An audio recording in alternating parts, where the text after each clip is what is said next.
Buenos días, estamos con el abogado de los tribunales y juzgados de la República del Ecuador, César Quizaguano, graduado de la Universidad Central, socio del consorcio DEAL. Le agradezco por la apertura entregada para realizar esta entrevista. Principalmente mi entrevista se basa en lo que es en la Constitución de Montecristi del año del 2008. Para comenzar, quisiera que me expliques acerca de la participación y organización del poder establecida dentro del título cuarto de la Constitución. Muy buenos días. Pues antes de empezar con la presente entrevista me gustaría extender una grata felicitación al catedrático que les está a ustedes como estudiantes de la Central incentivando e impulsando para que estos procesos sean meritorios y sean de conocimiento de los estudiantes. Y pues obviamente, adjunto a esa felicitación, pues felicitar a ustedes compañeros que se toman la molestia de aprender un poco más de esta situación, ¿no? Una situación bastante interesante y mucho mejor sabiendo que es parte de mi alma mater como la Universidad Central. Pues con respecto a la pregunta, pues el título cuarto de la Constitución de la República del Ecuador aprobada en Montecristi, pues efectivamente nos habla acerca de la participación y participación del poder judicial.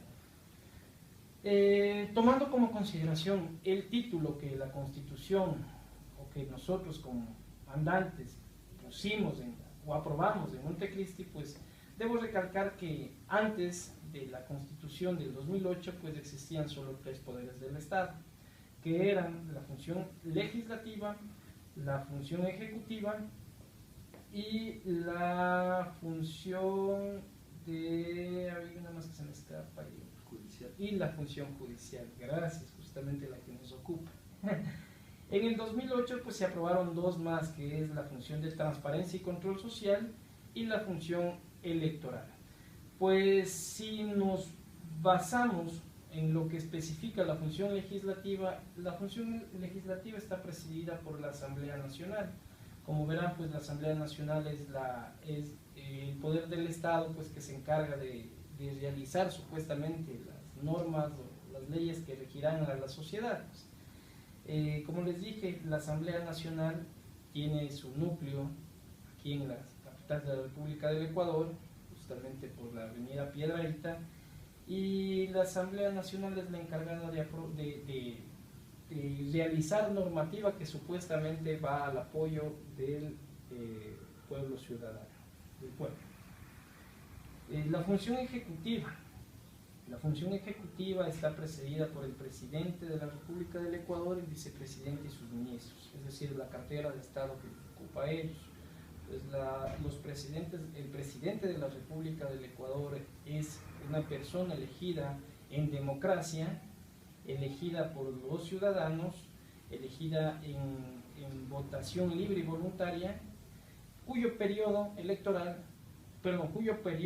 solamente tiene la duración de 4 años y con reelección única y exclusivamente por una sola ocasión, ¿no?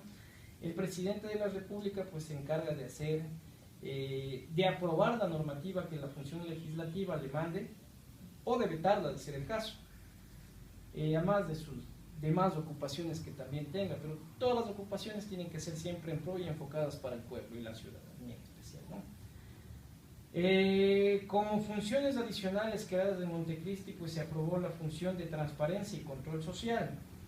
Es una función precedida o que tiene su base en el Consejo de Participación Ciudadana. Pues aquí el presidente de la República anterior, Rafael Correa, tomando en consideración de que hacía falta que el pueblo o que la ciudadanía también se involucre un poco más en lo que son temas inherentes al Estado, crea esta función de transparencia y control social. Pues esta función de transparencia tiene la finalidad, como la palabra mismo lo dice, pues de transparentar actos, y para lo cual pues la función de transparencia tiene como entidades auxiliares a la Contraloría General del Estado y a la Procuraduría General del Estado. Y asimismo pues la función de transparencia tiene justamente esa es la palabra clave, transparencia. Aquí la palabra, como les manifiesto, que transparencia es por lo cual está creado esta función, ¿no?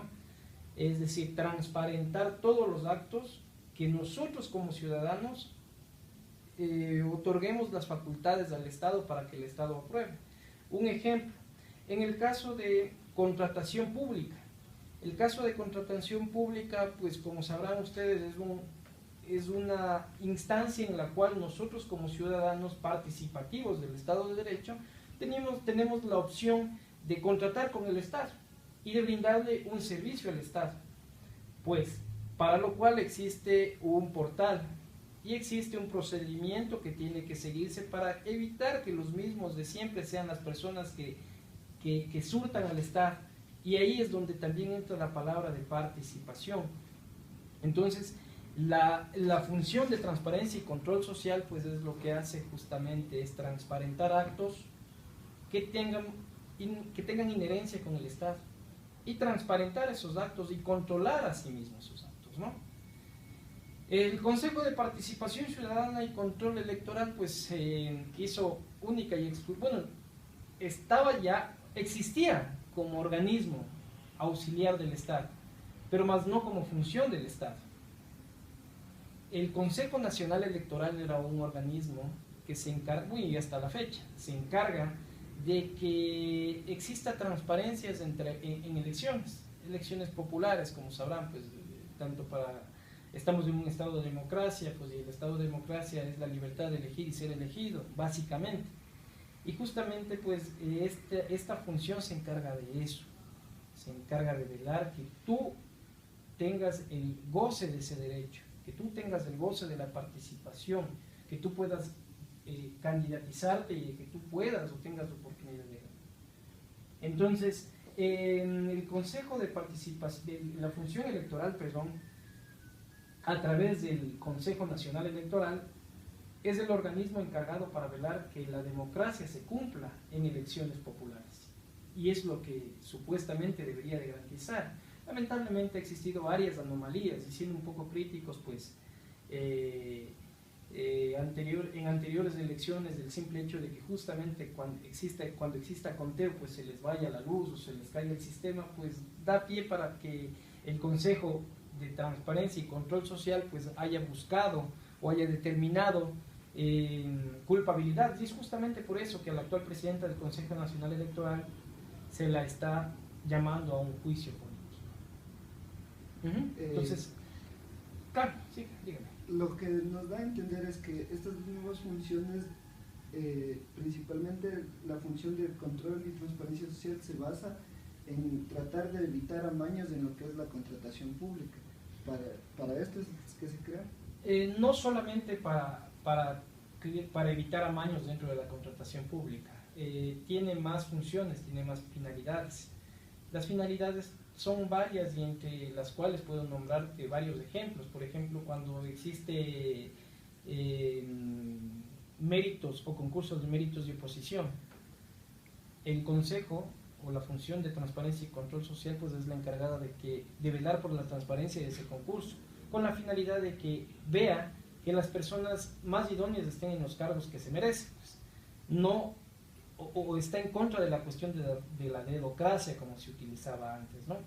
Entonces, pero en síntesis, la función de transparencia y control social se encarga de transparentar y controlar actos que son inherentes con el Estado ecuatoriano y que obviamente involucran al ciudadano.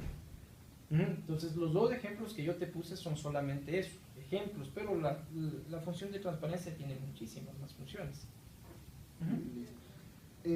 Como segunda pregunta, yo quisiera que me caracterice un poco lo que es el régimen del desarrollo. Esto explicado en el título 6 de la Constitución del año del 2008. Como síntesis respecto al régimen de desarrollo, pues te puedo manifestar que es un conjunto organizado y sostenible y dinámico de los sistemas tanto políticos, sociales, culturales, que precisan la participación, que precisan que exista entidades desconcentradas y transparentes. La finalidad de esto es que se garantice lo que la Constitución de la República del Ecuador vigente hasta el momento garantice como el summa causal, que es el derecho al régimen del buen vivir. Y es un logro que se ha establecido en el Ecuador. Eso te puedo manifestar con esto. Listo. Como tercera pregunta, yo quisiera que por favor me diga un análisis de cómo se puede entender el régimen del buen vivir. Yeah. Como te manifestaba, el régimen de desarrollo y el régimen del buen vivir son o están prácticamente concatenados, están prácticamente unidos, por decirlo de otra manera, ¿no?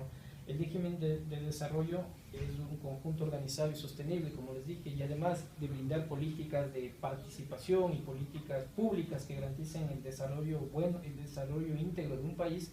El régimen del buen vivir, al caso que nos ocupa, es que todo lo que se ha hecho en el régimen de desarrollo se ha invertido en la ciudadanía para garantizar ese régimen del buen vivir, es decir, el summa causal. ¿Cuáles son los puntos básicos aquí? Los puntos básicos es que mientras más desarrollo exista en el Ecuador, más política pública favorable exista en el Ecuador, más ingresos existan en el Ecuador, lo que va a pasar es que todos esos ingresos deberían de ser direccionados al régimen del buen vivir, es decir, a los ciudadanos. ¿Para que ocupen en qué? En la educación, en la salud, en la seguridad social, en el hábitat y vivienda y en la cultura.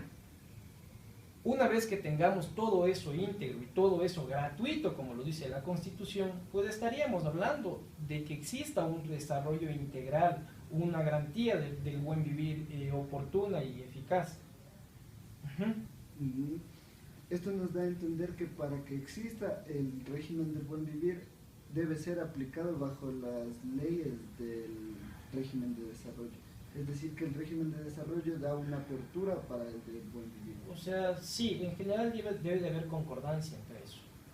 Es una balanza, es una proporción. Si hay más política pública favorable para el Estado, pues yo como Estado, garantista de los derechos de los ciudadanos, debo de invertir y de enfocar para que se garantice de manera integral el régimen de buen vivir. Por eso es que el Estado trata de invertir en política pública favorable. O debería de tratar de invertir en política pública favorable. Claro. Mayor inversiones, mayor trabajo, mayor empleo. Tomando un punto de vista desde tu perspectiva, ¿cree que se cumple este llamado régimen de desarrollo y del buen vivir? Sinceramente, siendo un poco crítico en esta situación, en la situación que está atravesando el país, no se cumple a cabalidad el desarrollo, porque al contrario, en vez de generarse política pública favorable para el país, se está invirtiendo en cosas que a la final, o mejor dicho, se está pagando algo que anteriores gobiernos hicieron. El hecho de que exista ministros, un expresidente de la República del Ecuador detenidos, yo pienso que no, y más que todo, el hecho no solamente es de que estén detenidos, sino el hecho es de que restituyan lo que se llevaron. El Estado no está garantizando eso, no garantiza ese tipo de situaciones. El Estado, al contrario, si bien es cierto, dentro de los juicios políticos que se ha manifestado, pues se ha tratado de que exista culpabilidad, pues yo pienso que esas culpabilidades que se han demostrado no han pagado lo que tendrían que cancelar. No han pagado lo que tendrían que cancelar. Y con eso no solamente hablo de que tú como Estado punitivo ejerzas sobre una persona una pena, sino más bien tienes que tratar de que esa pena y ese desarrollo y la cuestión perjudicial para el país sea restituida y enfocada directamente a los grupos más favorables del Estado. Listo. Como última pregunta, yo quisiera que me describas las relaciones internacionales dadas en el título 8, pero teniendo en cuenta principalmente que se propugnó un principio de ciudadanía universal, es decir, la libre movilidad de todos los habitantes, sean o no sean de este país. ¿Qué nos podrías explicar acerca? Ya, antes de enfocarnos al tema preguntado por tu persona, pues debo manifestar que las relaciones internacionales están ratificadas y están actuadas tanto en la Constitución de la República del Ecuador como en tratados internacionales firmados y ratificados por el gobierno ecuatoriano.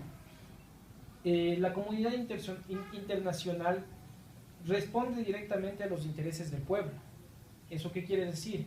Que ningún interés internacional está sobre los derechos de participación y los derechos ciudadanos que tengan las personas de acá. ¿Y quiénes son los garantistas de ese enfoque? El Estado ecuatoriano a través de su presidente y de sus ministros. Entonces, si bien es cierto, como tú manifestabas, el derecho universal de las personas para la movilidad es un derecho que es, como dice la palabra mismo, universal, pero nosotros como ecuatorianos tenemos que estar enfocados, tenemos que tener en consideración también que el hecho de que tú entres al país de manera libre no implica que tú entres al país a hacer daño o a hacer perjuicios para el país. Entonces el país se ha puesto, o el Ecuador se ha puesto, se ha planteado uno que otro requisito para que ingresen personas de otras ciudadanías, a excepción de los que pueden ingresar libremente con el pacto andino, que serían, por ejemplo, personas peruanas, venezolanas, colombianas. Esas personas sí efectivamente tienen el libre acceso, pero sí se les pide requisitos. Entonces, a mi punto de vista eso está bien, pero lamentablemente el ejemplo mismo me ha hecho dar cuenta de que tenemos que ser un poco más exclusivos y un poco más selectivos en el cómo abrir las puertas a otros hermanos latinoamericanos. Con respecto al enfoque de las relaciones internacionales, pues también debo manifestar que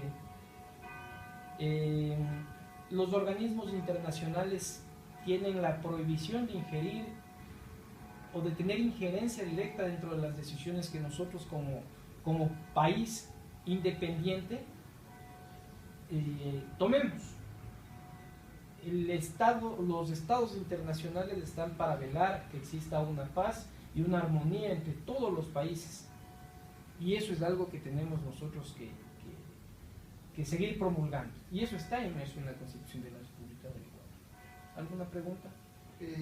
No, pienso que todas las dudas han sido aclaradas. Nuevamente te agradezco por la apertura para poder realizar esta entrevista, te agradezco por el tiempo prestado y nada, un abrazo fraterno y muchas gracias. Okay.